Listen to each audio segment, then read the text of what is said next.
Hello and welcome to today's kitchen session, Why We Like Music. My name's Claire, I'm one of the Higher Education Advisors here at the University of Chester, and today I'm joined by the Operational Head of the School of Psychology, Dr. Margaret Cousins, who will be presenting today's session. I'm also joined by Hayley Gilman, one of the Senior Lecturers in Psychology, who'll be putting your questions to Margaret at the end of the session, and we have Anna helping behind the scenes. So I'll just start by reassuring you that your video and your audio are not shared at all during the course of this session. And in terms of how today will work, I'm shortly going to hand over to Margaret, who'll start the session. And during the presentation, you'll be able to ask any questions you like in the chat function on the right-hand side of the screen. You can ask questions anonymously if you wish. You just need to tick the little box to say that you wish to be anonymous. You can also like questions that other people may have asked so that we can prioritise those in the Q&A at the end. So that's everything from me. So over to you, Margaret, to begin. Thank you very much indeed. So my name is Margaret Cousins. Okay, so I'm here today to talk about why we like music. So I'm an ex-musician myself, and now I'm lecturing in psychology. So I thought about how we put these two things together, because psychologists are interested in all sorts of aspects of human behaviour, and that includes things like why we like art, why we like music. And it's a puzzling question, because from an evolutionary perspective, we tend only to develop faculties if they're actually useful to us, if they have some kind of evolutionary benefit. So what is it about music that might help us? Well, Darwin thought it served the same sort of function as the peacock tail. So, for example, the person who sang best or danced best was more likely to get the mate. Since then, we've thought about actually what social bonding occurs when we are making music together.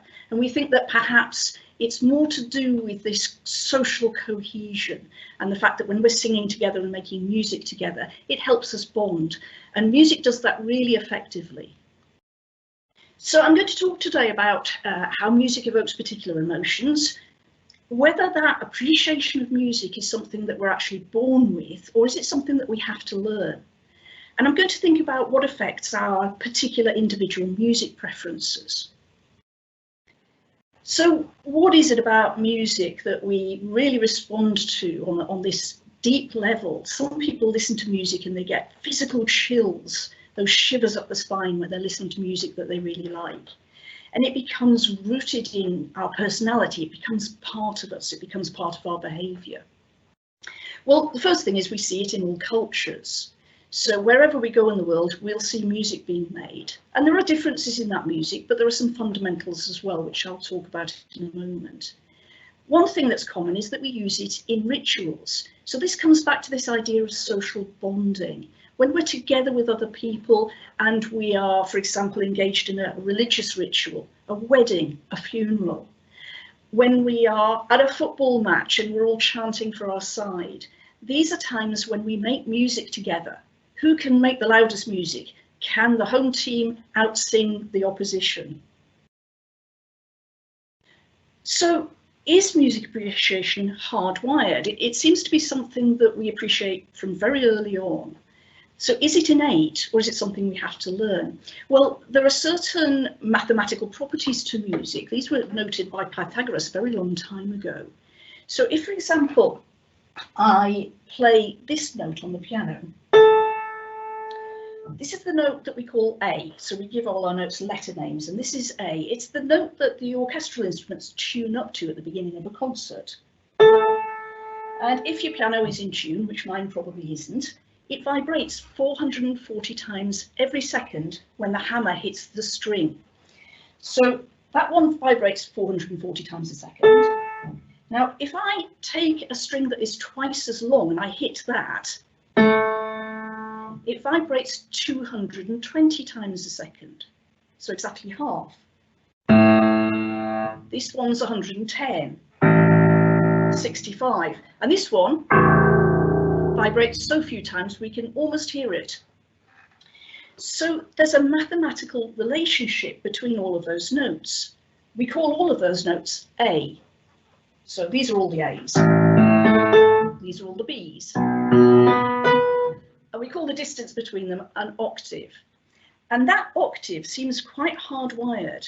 Humans aren't the only species that recognise it. Birds seem to recognise it. Monkeys seem to recognise it. So when there's a mathematical relationship that's kind of a physical relationship, the string is twice as long, we seem to recognise the musical relationship too. And there's another musical and statistical relationship, which is the notes that are 5 apart on the keyboard. And we seem to have an innate appreciation of that too.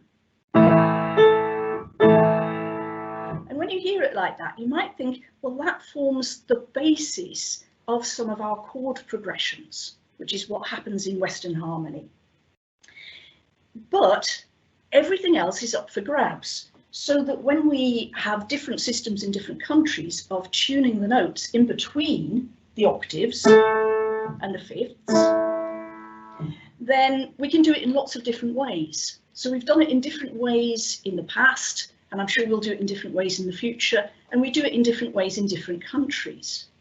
So there seem to be some things that are hardwired and other things are more fluid, and we might have to learn about them. So some of the properties of music have got to be learned. There are sort of differences historically and differences across cultures. And that means that our meaning in music, the way we respond to music emotionally, must be culturally derived. We have to learn it from other people making music, and it changes over time. So that's quite interesting. So some properties of music are hardwired, some seem to have to be learned. Now in the West, we rely on 2 particular modes these days, the major and the minor. I'm sure you've heard of those. So the major would be something like this. So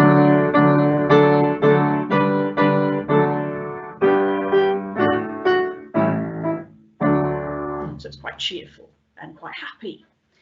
But why is it cheerful and happy? Well, it's probably cheerful and happy because composers for the last 2 or 3 centuries have written in that major mode whenever they're writing a piece of music that is supposed to be joyful and happy. We learn that association. Here's the minor.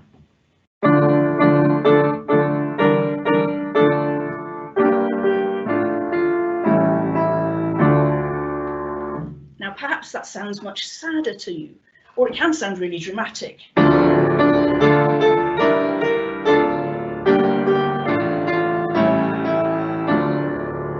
So the minor mode is sad or it's dramatic, depending on the context of the music. But those things are learned. Before about the 17th century, there was no major or minor mode. There were different modes that were used. And some of the things that people would respond to emotionally then don't really affect us these days. There was a particular distance between 2 notes called the diabolus in musica, or the devil in music. So, for example, now that doesn't sound particularly strange these days, but if people heard it back in the 16th or 17th century, they knew they had to be very afraid. These days,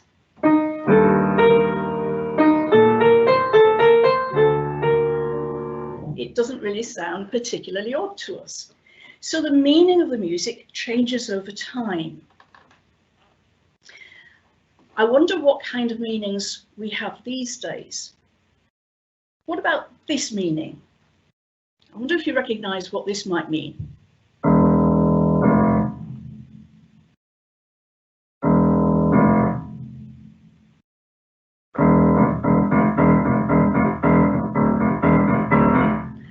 Okay, so you might recognise that's the Jaws theme music. Okay, now that is using 2 notes right next door to each other on the keyboard. That's called a semitone. And that semitone is used over and over and over by composers to mean something threatening or frightening these days. We see it a lot in cinema music, for example. So these days, that semitone automatically kind of sets up that sense of unease because so many composers use it to denote fear. Here's another example of the semitone. I don't know whether you like film scores. If so, you might recognise the tune.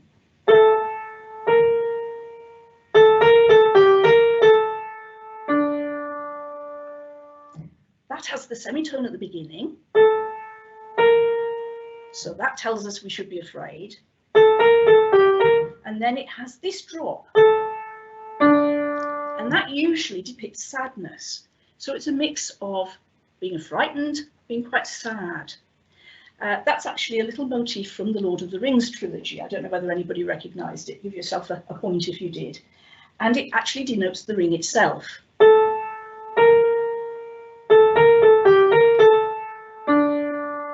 So it's mysterious, but it's also got a kind of sadness to it, a tragedy. So composers know these things and they tap into them.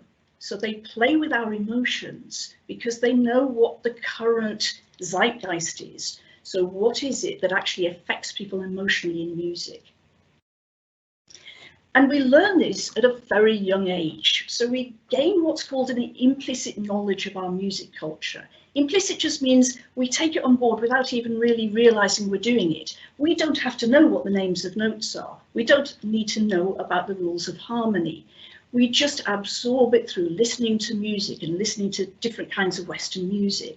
And we can test this in adults and even in very young children. We see that they've learned the rules of Western harmony without realizing it. We have to be quite crafty about how we do it, because if somebody doesn't know about the rules, we can't ask them. So what we do is something like have some sung chords, and we simply ask people to respond as quickly as they can to the very last syllable. So we might have a little chord progression. And it's sung to nonsense syllables like do, da. And the very last syllable will be either do or da, and somebody has to respond as quickly as they can, say, was it D or do or da, whatever it was. And what we find is that people respond faster if the chord sequence is what's expected.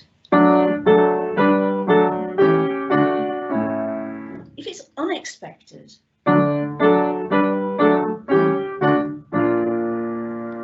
and they're slower to decide what syllable it was sung to.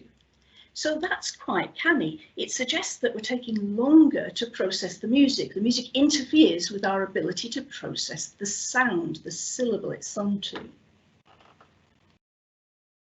So I'm going to think as well about why we prefer one kind of music over another. We find that there are lots of associations with our music choice. So something like our social class makes a difference to the kind of music we listen to. Our religious preference might make a difference. We certainly know that musicians have a liking for more complex music. So as musical training and ability increases, we tend to like more complex forms of music. But as you get older, you also like more complex forms of music. You like different music than you did when you were a child. And as people move away from home, for example, they might be exposed to different kinds of music. So as you move perhaps to university, you make new friends, they're listening to different kinds of music, you listen to what they're listening to, and you're introduced to music types that you haven't heard before. So we have very often a desire to fit in with our friends and sometimes with our family. There's what's called a familiarity or a mere exposure effect. The more we hear a piece of music, the more we like it. So just listening to a piece of music may make you like it more. I can't tell you how many times I've heard an advert over and over again and I'm thinking, I'm getting to quite like that song. I need to go and find out what it is. However, there's a generational effect, and you've probably spotted this yourselves. So new styles of music really don't often appeal very much to the older generations. I've got a little quotation here, and I wonder if you can guess what style of music it was about. It fosters almost totally negative and destructive reactions in young people. It smells phony and false. It's sung, played and written for the most part by cretinous goons, and by means of its almost imbecilic reiterations and sly, lewd, dirty lyrics, manages to be the martial music of every sideburn delinquent on the face of the earth. Strong words. And they came from Frank Sinatra, and he was talking about rock and roll. He was talking about the music of Elvis Presley in particular. He really didn't like it. And I wonder if you think about your own music preferences, I wonder what your parents or the older generation think of your musical preferences. So music changes, the emotional connotations of music change, and each generation reinvents the emotional association between music and their own emotions and responses to that music. So what about our personality? Does that determine our choice of music? Well, some psychologists have suggested there is a link between our music preferences and our personality types. So, for example, high-risk seekers tend to have preference for rock and heavy metal genres. Extroverts like music that's got a really strong beat and exaggerated bass, music like rap.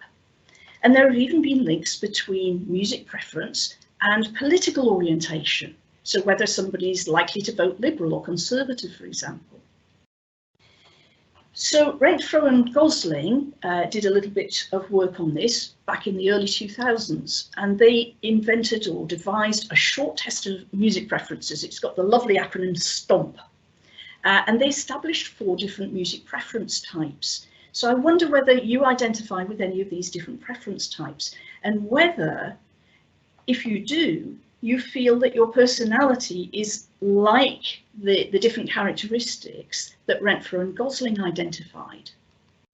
So they identified one called reflective and complex. So these are people who like classical, blues, jazz, folk music. And they noted that people who like those kinds of music tend to be open to new experience. They tend to be quite liberal in their political views, and they believe themselves to have high IQ. People who like intense and rebellious music are also open to new experience and believe themselves to have high IQ, but they're also physically active. That's something where they rate themselves really, really highly.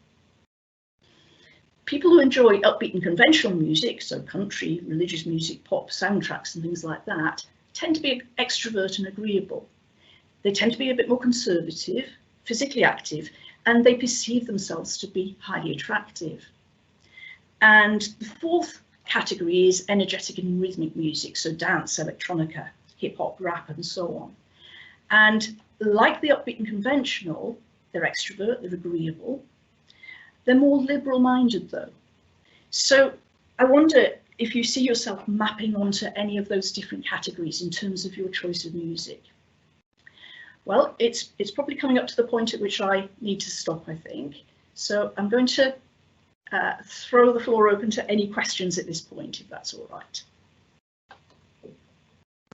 Thanks, Margaret. That was really interesting, and I do map onto one of those, and apparently I'm perceived as highly attractive, which I think is a great compliment for a Wednesday afternoon. So thanks for that. So there are a few questions actually, so if we go through them. Now, the first one that came up, I'm not sure it's a question rather than perhaps more of a thought, but Dylan said one type of music has to be learned to be liked, and this is math rock. Now, I didn't know what math rock was, so I had a quick Google. It's a progressive and indie rock with roots in bands such as King Crimson and Rush, as well as Steve Reich. Okay, and I think, again, these are probably more complex forms, and I think they do take a little bit more getting used to. So you have to be introduced to them first of all, and then sometimes you have to stick with these things for them to really take root and for you to start to like them. So I think that's a very good observation. There are particular forms. I went to university to do music. That was my first degree, and I'd never come across very early music before, medieval music, and that is a rather an acquired taste even amongst classical musicians, this very early music. So I think the further out of people's normal experience it is, the more you kind of have to listen and tune your ear in before you really appreciate it. Excellent. So we've got a question off Sally. So if major and minor keys are our emotional associations with them are learned, do you think that hypothetically it would be possible to unlearn them and to somehow associate major keys with sadness and minor with happiness? Well, that's an interesting question. I think hypothetically, absolutely. One of the early modes that I mentioned, the 16th century modes, was actually the major mode. It wasn't very much liked at the time. They preferred the ones that sound to us to be more minor.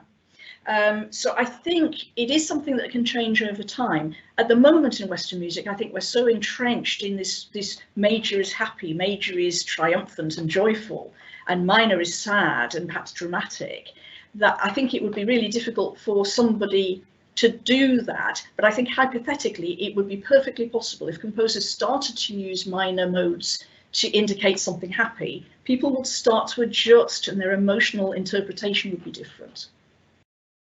So another question from Dylan, and this came in when you had the 4 boxes up, so the different music types, and then you said, I wonder if you can relate to any of these. So Dylan's put, what if you like all of these music types? I think, like any kind of psychological study, what Renfrew and Gosling did was pull together some generalities. So I look at that, and there are aspects. For example, I'm a classically trained musician, but actually I really like listening to soundtracks. I don't like beat music. So I think very many people will look at that and they will score on at least some of the categories in each of the 4 boxes. But I think lots of people do have a preference, a move towards one or the other.